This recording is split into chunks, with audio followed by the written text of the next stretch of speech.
Ang nakaraan. Halos alas 12 na ng hapon nung dinalaw na ako ni Ricky. Kadalasan daw kasi, mga ganyang oras na sila nakakakain dahil sa dami ng mga customers. I'm back! Sabay na tayong Huh? Hindi na naituloy pa ni Ricky ang sasabihin. Napanganga ito. Itinakip ang kanyang dalawang kamay sa kanyang bibig at ang kanyang palaging ekspresyon na, Oh my God, oh my God, oh my God, oh my God! OMG, OMG! Ano ginawa mo? ang reaksyon niya nung nakita niya ang aking ginawa. Bakit? Pangit ba? Hindi mo ba nagustuhan? Ang taranta kong sagot.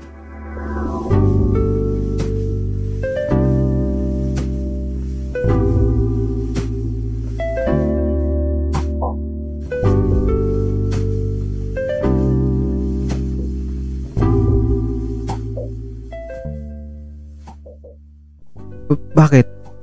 Hindi mo ba nagustuhan? Ang taranta kong tanong nang makitang nagulat si Ricky. Ano ka ba? Tingnan mo nga oh. Dinahig mo pang isang landscaper sa ginawa mo dito sa lugar na to oh. Ang ganda kaya nitong ginawa mo. Ang ganda nitong lugar oh. Ano ka ba naman Ricky? Tumigil ka nga dyan sa kakatalon mo. Parang kang tuko na naputulan ng buntot. Sino ba namang hindi matutuwa? Tingnan mo nga, ang ganda-ganda talaga. Hindi ko pa nga tapos yan eh. OMG talaga to, ang ganda. Teka. At wala siyang pasabing tumalikod at nagtatakbo pabalik sa loob ng restaurant. May narinig ko na lang ang pagsisigaw niya sa loob. Sir Marlon! Sir Marlon! Nasaan na kaya yan, Sir Marlon? Nabigla ko namang ikinagulat at ikinatakot gawa ng pinagbawalan nga ako ni Sofia na malaman ni Sir Marlon na iyon ang ibinigay niyang trabaho sa akin. At nakita ko na lang si Ricky na hila-hila si Marlon. Ano ba Ricky? Teka nga, ano bang meron? Ang narinig kong tanong ni Marlon na nagtataka sa tinura ni Ricky. Ayan sir, look. Si Jessie mo may gawa niyan. Ang sambit naman ni Ricky habang iminimwestra ang dalawang kamay niya paturo sa tambakan. Nang tiningnan ko naman ang mukha ni Marlon, kitang-kita ko rin ang kanyang pagkagulat. Wow! Ang ganda naman ito, Jazim. Hindi ko ma-imagine na magiging ganito kaganda at ka-organize ito. O di ba sir?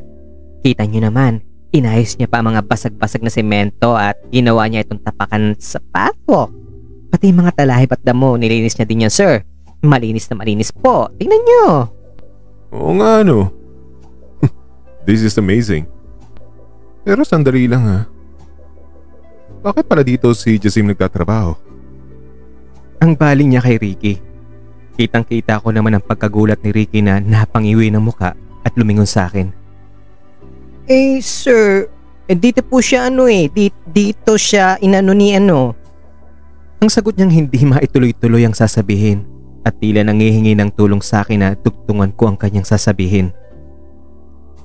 Nang siya naman biglang pagsulpot ni Sofia sa likod nila, nagtaka rin kasi siya sa pagsisigaw ni Ricky at napilitang alamin kung ano ang pinagkakaguluhan. Ano bang kaguluhan to, Ricky? Hindi na sumagot si Ricky. Nakangiwi ang bibig na imunwestra ang kamay paturo sa akin. At nang nakitang resulta ng ginawa ko ay... What? Yan lang ang pinagkakaguluhan nyo? Nagsasayang lang kayo ng oras sa walang kwentang bagay. Ilagay nyo sa mga ulo nyo walang laman. Oras to ng trabaho at binabayaran kayo. Kitang-kita ko naman ang biglang pagsimangot sa mukha ni Ricky. Han, bakit ba dito nagtatrabaho si Jazim? Ang pagsingit ni Marlon sa tanong niya kay Sofia. Ang naisagot lang ni Sofia. Alam kasi niya magagalit na naman si Marlon kapag nalamang doon niya ako inassign. At dahil ayaw kong mas lalo pang magalit si Sofia, ako na ang sumagot. Sir, dito po ako nag-volunteer na mag-work. Nakita ko kasi yung lugar na marumi kaya naisip ko na pagandahin. Pumayag naman po si Ma'am Sofia sa sinabi ko. Tama. Nag-volunteer siya, Han. Initiative niya yung paglinis dyan. Dagdag ni Sofia na tingnan ko. Alam ko, galit siya na pinangunahan ko ang pangatwiran. Ganun ba? Ba't this is not what we heard you, Jasim, ha? Don't get me wrong, ha? Gustong gusto kong ginawa mo, Jasim, dito sa area na ito. But he should be working with the other crews sa dining, di ba? Hayaan mo na, Han. Kagustuhan naman niya yan eh. Gusto mo bang lumipat na lang doon sa dining, Jasim? Ang tanong ni Sofia sa akin at sobrang lambing pa ng boses na nakangiti pa. Akala ko ngayon may milagro nangyari at sinaniban pa ng Holy Spirit. Pero alam kong drama lang ang lahat.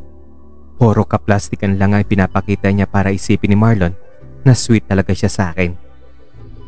Tatapusin ko po muna siguro dito, Miss Sofia. O, diba, honey? Kagustuhan niya ang lahat. Ginawa ko na talaga ang lahat na pagguminsi sa kanya na doon na siya sa dining natin, pero siya naman tong nagmakaawa na itong area na ito daw yung gusto niyang linisin. Okay. Pero pagkatapos niyan, dun ka muna sa dining, ha? Tinginan ko si Sofia na minuwestran ako na sagutin ko ang sinabi ni Marlon. Opo sir, opo. Good. Pero really, ang galing na ginawa ni Jasim. Pwede naman palang paganday ng area na to, di ba, Han? Pwede ngang maglagay pa tayo ng cottages sa certain groups of customers, di ba? Di ba, Ricky? Ay, correct ka dyan, sir. At may utilize pa natin ang lugar for productive purposes like parties, entertainment programs, conferences, at iba pang activities natin or mga customers. Ay nako, may iba pa akong plano sa lugar na ito na mas productive pa kesa dyan. Hindi sa ganyan-ganyan lang. Ang sagot naman ni Sofia, pahiwatig na hindi siya bilib sa ginawa ko. Tingnan na lang ni Marlon si Ricky. Marahil ay ayaw niyang makipag-argumento pa kay Sofia. Kaya hininto na niya ang topic. Ricky, kumain na ba kayo? Kumain na ba kayo ni Jasim? No! Una, working time pa at pangalawa, hindi mo natin pinapakain sa ating mga crew yung paninda natin, honey. Ano ba tayo, karinderya? Hindi mga paninda natin ay papakain ko sa kanila. May baon akong pagkain at marami yon. Tungkol naman sa working time ngayon, pwede naman kayo mag-adjust ng time ninyo, di ba, Ricky? Kailangan ni Jasim na magpahinga ng saglit. Tingnan mo yung mga bato na yan. Malalaking kahoy na inilipat-lipat niya, mga talahib na nilinis niya. Mabigat na trabaho yan. Sa effort na ginawa niya ay mas mabigat pa sa isisweldo natin sa kanya. Pagpahingahin naman natin siya. At bilang mga amo niya, kung hindi natin gagawin yun para naman tayong mga walang puso. Natameme naman si Sofia. Samantalang si Ricky na nasa likuran lang nilang dalawa, palihim na nag-thumbs up sa akin. Okay. Kunin mo sa office ko yung dala kong pagkain ni Ricky at dalhin mo si Jasim sa staff coffee shop. Yes, sir. Tumalikod na sina Marlon at Sofia. Nakahinga naman ako ng maluwag. At least, nakalusot ako at nagustuhan pa ni Marlon ang aking ginawa. Teka, nasa na ba yung itak? Bakit hindi mo tinagayon, ha? Ikaw talaga, Ricky, ha? Puro ka biro. Ay, hindi ako nagbibiro, Igan. Iitakin ko talaga yung babae yun. Pigilan mo ko. Okay, sige na. Kunin mo na rin baon ni Sir Marlon. Magbibase lang ako sandali. OMG. Pero kidding aside, ha? Kinilig ako, Igan. Imagine. Nagbaon siya para kainin mo. Ano nilang kayang sunod na ipapakain niya sa'yo? Kaya yun, excited ako. Uy, ikaw ha? Kung ano namang tumatakbong kaberdehan dyan sa utak mo. Dalhin mo na, baka mahuli na naman tayo dito. Okay. O siya, Padilla. Sige na, kukunin ko na. Habang kumakain kami, hindi pa rin maawat si Ricky sa kapupuri niya sa ginawa ko. Maalala ko lang talaga, Igan, ha? Grabe ka. Hindi ko kayang ginawa mong makeover sa lugar na yun, ha?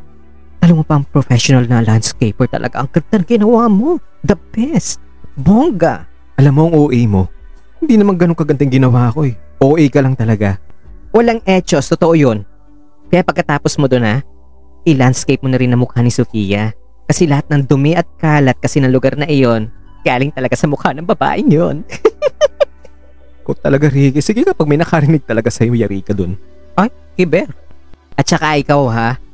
Eh bakit mo naman sinabing ikaw ang nag-volunteer na maglilinis ng tampakan natin? Nandun na. Gusto ko na nga sumingit at sabihin ang bakulaw niyang partner ang nagputos sa'yo. Kaso antipatiko ka eh. Hindi ko na rin tuloy nasabi. Tama lang yung ginawa ko dahil siguradong titindi pa ang galit niya kung sinabi mo talaga yung totoo. Pati ikaw matadamay pa dun. Kung sa bagay, may point ka naman doon. Pero kahit yun ang sinabi mo, pansin ko nagpupuwis pa rin siya sa galit eh. Impruhang yon, kita mo naman. Kasi naman bumilib si Sir Marlon sa ginawa mo. Imagine, kung hindi sinabi ni Sofia na siya ang nagpatrabaho sa iyo ron, sigurado nga ang kinin niya ang credit sa ginawa mo. Sasabihin niyang siya ang nakaisip nun. Siya ang nag-utos sa iyo na iyon ang gagawin mo. Na gano'n ang magiging forma. Nakupustahan tayo ha. Hindi makakatulog yun mamayang gabi sa kakaisip na na-outsmart mo siya. Naka 1 point ka samantalang siya. Bokya, 0, butata. Ganoon. Ay nga pala maalala ko. Kailan mo pala agawin mula kay Sofia ang kuya mo? Para naman ako nabilao ka sa tanong na iyon ni Ricky. Bigla kasing nanubalik sa isip ko ang nabuong desisyon na hayaan na lang ang lahat sa mga kamay ni Sofia. Hindi ko alam, ewan ko ba? Huh? Anong ewan ko ba? Eh di ba kuya mo yun? Hahayaan mo na lang bang lapain siya ng isang T-Rex na ang pangalan ay Sofia? Ang OA mo naman, hindi naman siguro. Tsaka una, hindi naman ako sigurado kung siya talaga yung kuya ko. Pangalawa, nakita mo naman ang galit sa akin ni Sofia, di ba? Worth it bang ipaglaban ko ang taong hindi ako sigurado? Kaya ko bang itaya ang pag-aaral at buhay ko kapag guguluhin ako ni Sofia dahil lamang sa isang tao na hindi naman ako sigurado kung siya talaga yun? Mahirap lang kami. Ang pag-aaral ko lamang ang huling pag-asa namin para makaahon sa kahirapan. At pangatlo, kung siya nga ang kuya ko, nakita ko naman kung gaano siya kamahal ni Sofia eh. At maganda naman ang kanyang buhay dito. Di gaya dati na secure lang siya doon sa probinsya namin. Security guard doon sa bodega ng Abaka at Copra. Dito magandang buhay niya. Tingnan mo naman, manager siya. Napayuko ako nung naramdaman kong may namumuong luha sa mga mata ko. Mali, Egan. Mali yun, okay? Sabihin na natin maganda nga ang kalagayan niya rito.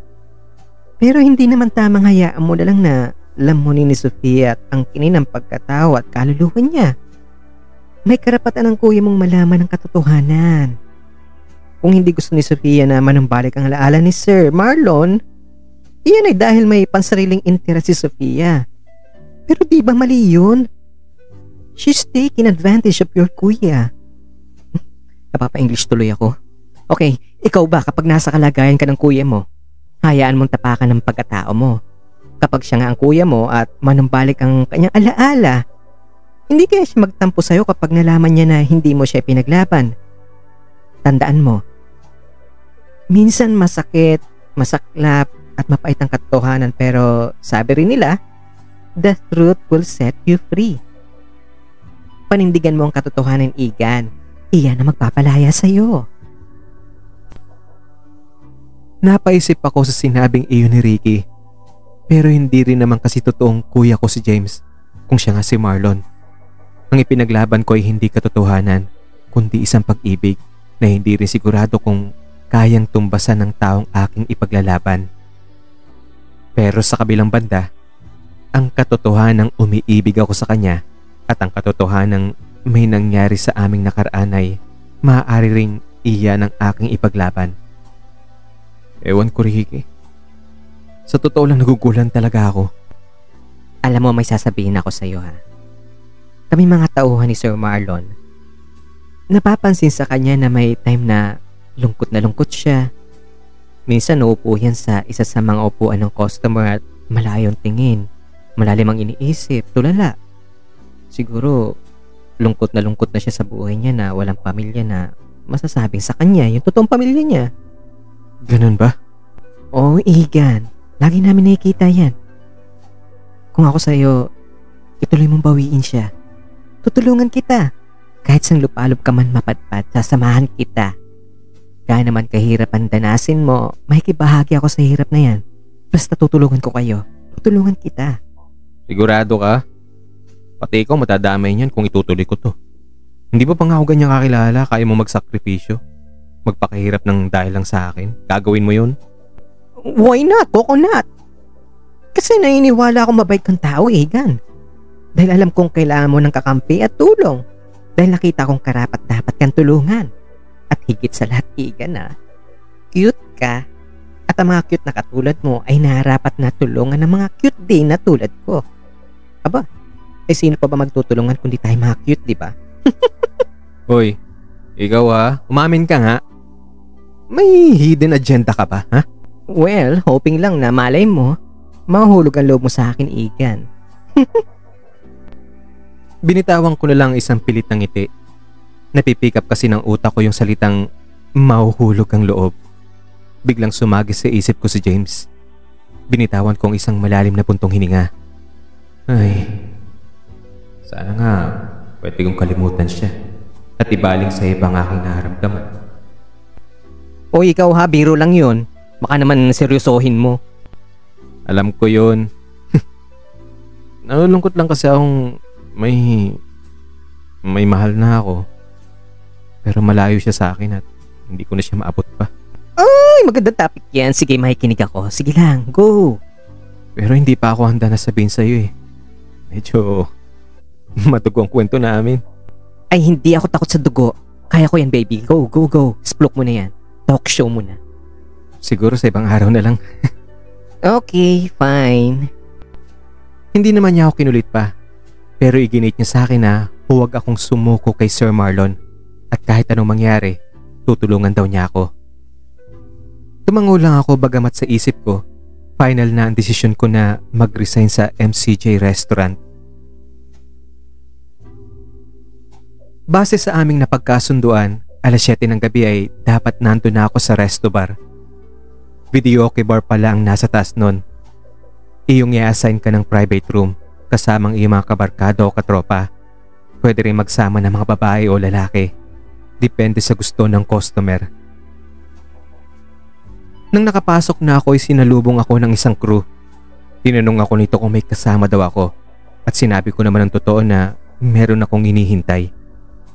Pero tinanong ako nito kung ako daw ba si Mr. Jasim Castro, na kung ako daw ba yung hinihintay ni Sir Marlon Ibanez. Nang sinabi kong ako nga iyon, pinasunod niya ako sa kanya at itinuro ang daan kung saan yung room na pupuntahan namin. Tinumbok ng crew ang hagdanan patungo sa pangalawang palapag ng building. Ramdam ko naman ang biglang pagkalampag ng dibdib ko. Iyon bang pag-anticipate sa hindi inaasahan? At sa wakas ay makakasama mo rin ang taong mahal mo na napakatagal na nawala sa'yo. Pero may lungkot din akong nararamdaman. Sa tagpong iyon ko na kasi ilalahad sa kanya ang aking desisyon na umalis na sa trabaho at tuluyang layuan siya. Ramdam ko ang sakit na dulot nito sa aking puso.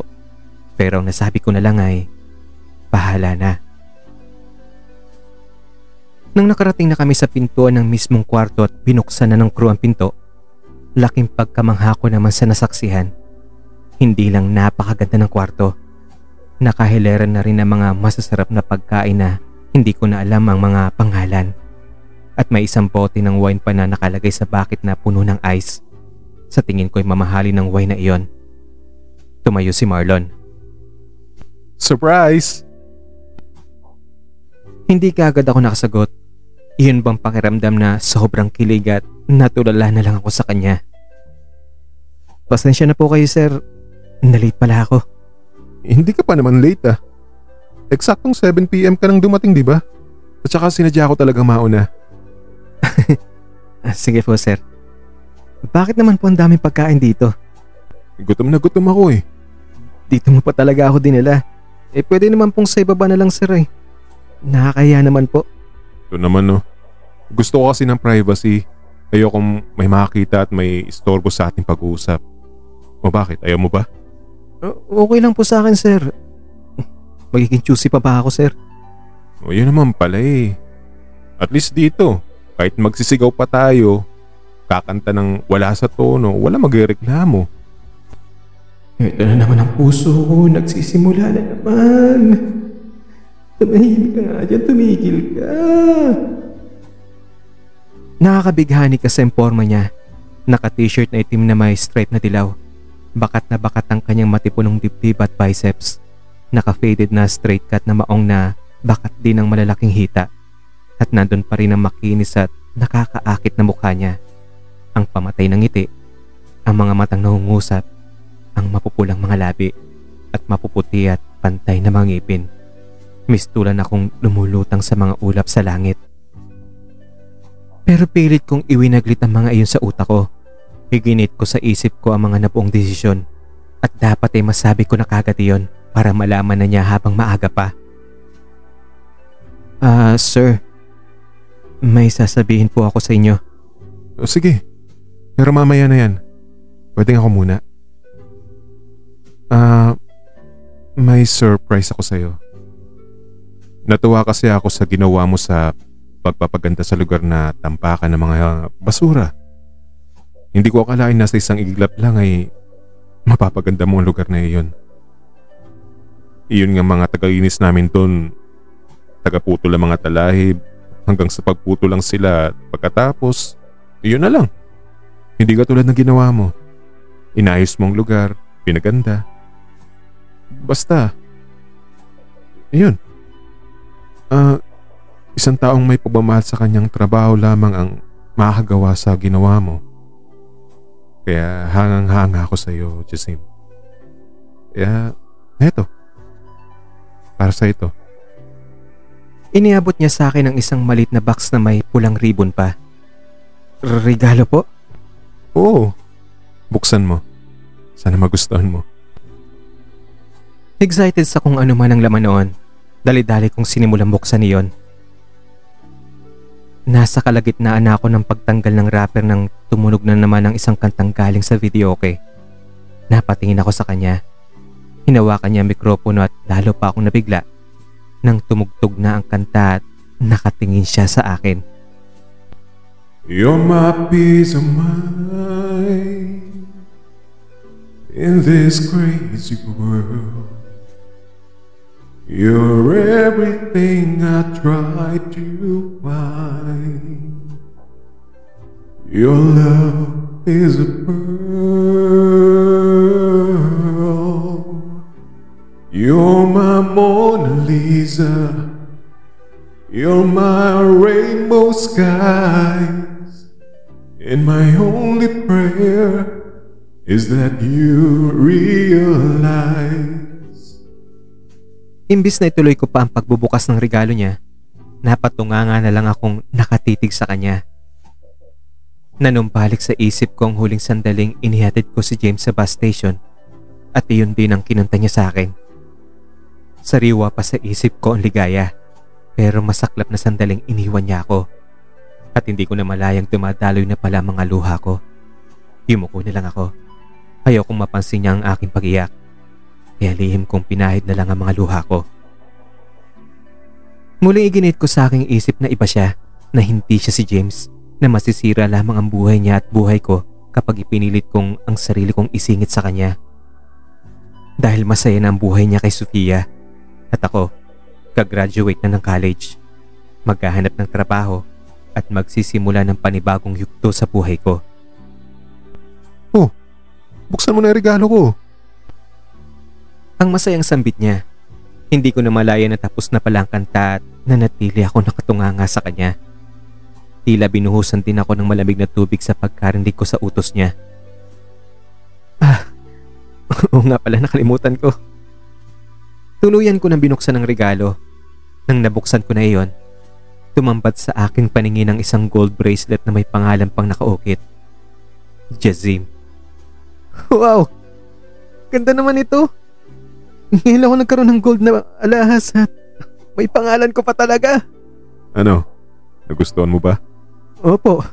Opo naman po. Gustong gusto ko po. Ang ganda po kasi nito. Wala man lang hug? Niyakap ko na talaga siya. Mahigpit. Dikit na dikit ang aming mga ulo. Naamoy ko pa ang pabango niya. Halos lumapat na ang mga labi ko sa pisngi niya.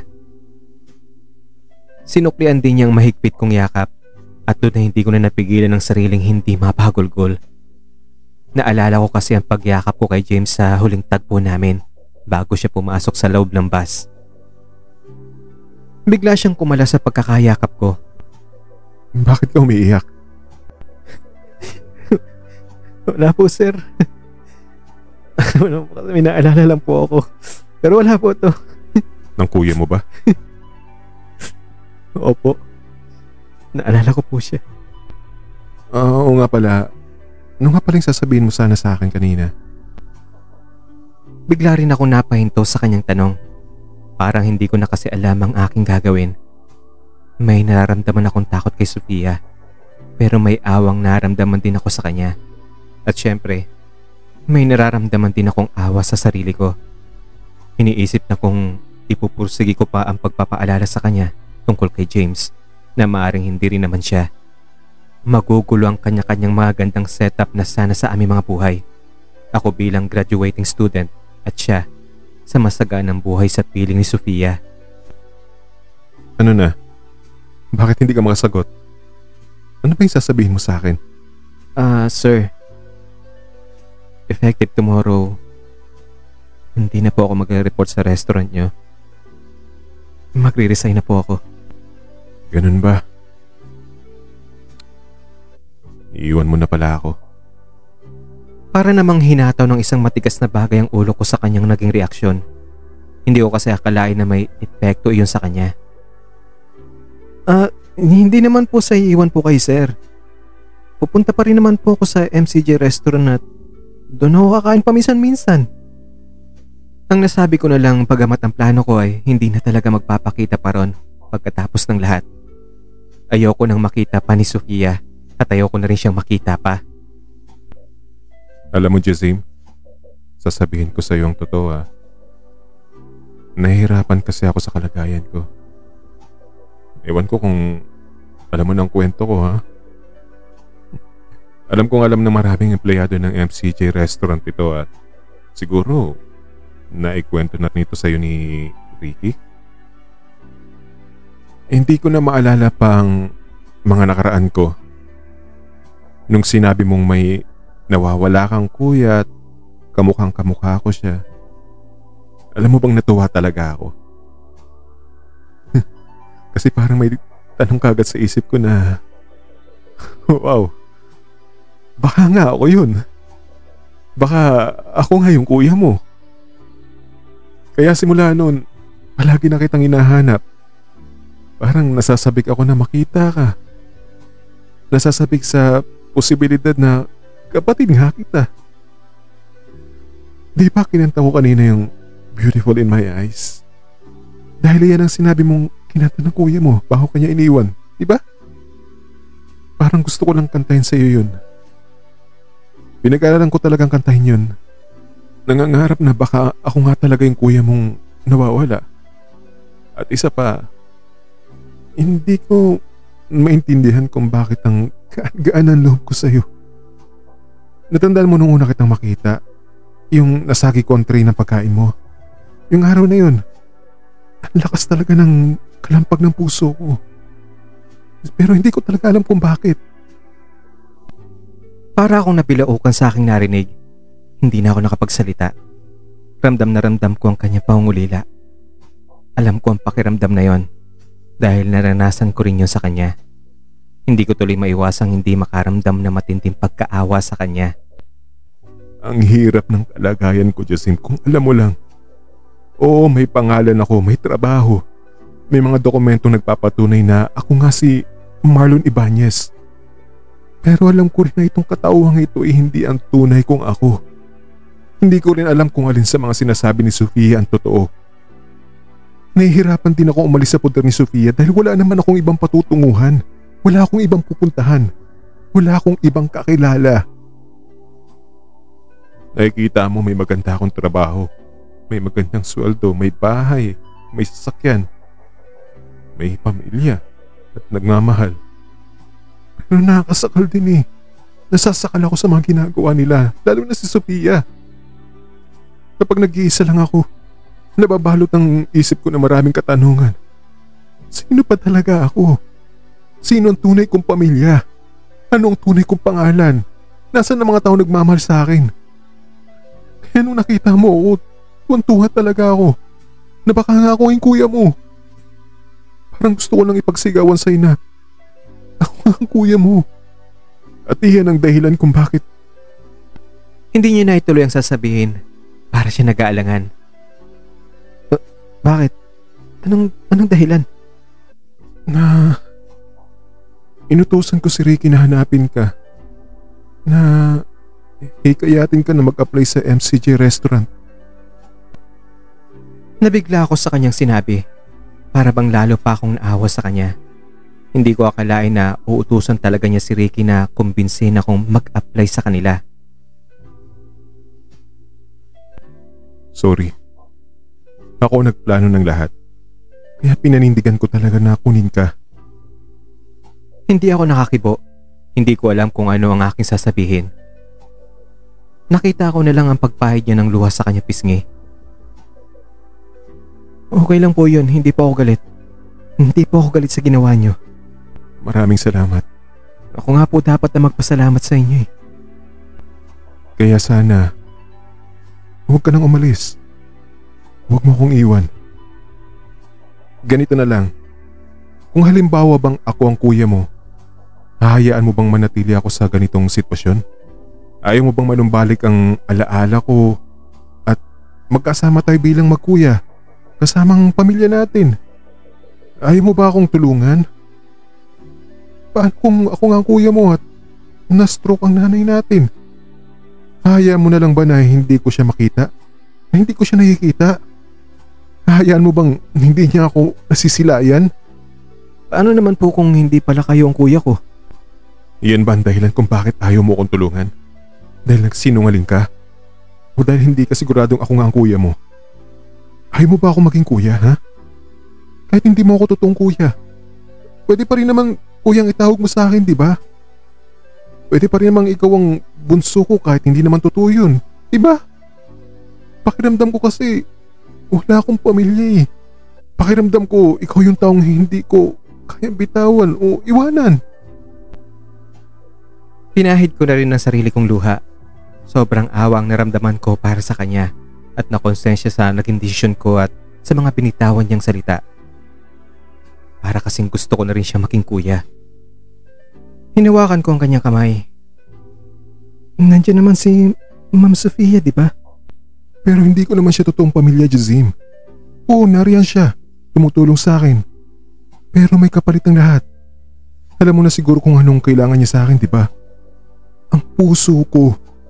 Tinutulungan niya ako dahil mahal niya ako. Pero kung nagkataong hindi niya ako mahal, sigurado hindi niya ako tutulungan. May ugali si Sofia at masama ang ugali niya. Bakit? Hindi mo ba siya mahal? Pwede ba? Huwag na natin siya pag-usapan. At please lang, huwag ka nang umalis sa restaurant. Tiningnan ko siya at nakakaawang kanya muka. Please. Please lang, Jazim. Doon na ako tuluyang bumigay. Parang isang ice cream ang aking paninindigan na natunaw sa init ng kanyang pagsusumamo at wala na akong nagawa kundi ang tumango na lamang. Bigla naman niya binitawan ng isang ngiti. Pakiramdam ko'y lumutang ako sa ere sa ngiti ngayon. Iyon bang feeling na nalaman mong ikaw ang dahilan sa paglabas ng ngiti ngayon? At lumabas na sa kanyang bibig ang salitang, Maraming salamat. wala nga naman po.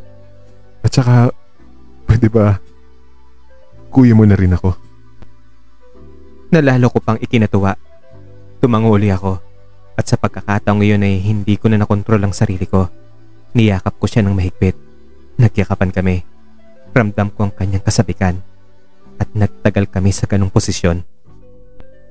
Simula ngayon, ikaw na ang bunso ko at ako na ang kuya mo at kuya na rin ang tawag mo sa akin, ha? Yes, sir. Kasasabi ko lang, di ba?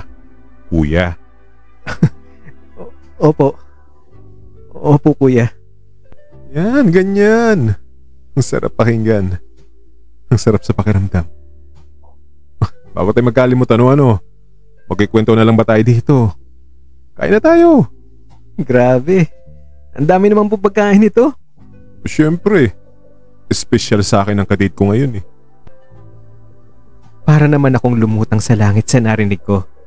Lihim na lang na kinagat ko ang aking labi. Kinilig at ninamnam sa aking puso ang binitawan niyang salitang date. Ang dami naman ito, kuya.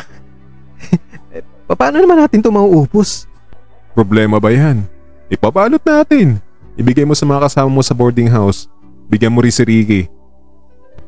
Tatayo na nga. Kumain kami at pagkatapos ay nagkantahan. At hindi ko nalimutang kantahin ang aking theme song para sa sarili. Palagay ko umiibig na si bunso ko. Toy, sino kaya yung maswerte na yun? Hindi pa kuya, wala pa ako ron. Ang naisagot ko na lang. Naalala ko tuloy ang sandaling si James mismo nagtanong ng parehong tanong sa akin at sinabing masarap daw kapag naranasan ng umibig. Pero isinagot ko na lang ay hindi pa ako umiibig. Paano naman kasi? Alangan namang sabihin kong oo at siya ang iniibig ko. Talaga? Talaga po. No, okay. Kung ganun, kwentuhan mo na lang ako tungkol sa kuya mo. Mabait po siya. Marami siyang itinuro sa akin at ang tawagan pala namin, Yak. Ha? Yak? Bakit naman yak? Na siyang ikinabigla ko naman. Nalimutan ko kasing malaswa ang ibig sabihin nun.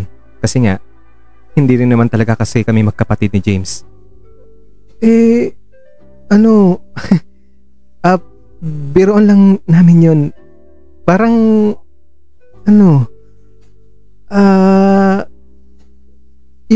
kapag naiinis ako, sasabihin ko na lang, yak. Yung parang ganun. Tapos yun, yung ginaya rin niya ako. Sasabihin niyang, yak. Parang nangaasar ba yung ganun, yung parang nandidiri. Ang sweet naman pala ng kuya mo, no? Opo, sobrang sweet po niya sa akin. Sobrang bait po. Kung ganun, kung gusto mo, iyak na rin ang tawagan natin. Natawa ako syempre. Malisyoso yung iyak. Pero ikinatuwa ko pa rin ito. Sige kuya. Iyak ang tawagan natin. Okay. Iyak. Okay po. Iyak. At sabay kami nagtawanan. Itutuloy. Abangan ang next episode.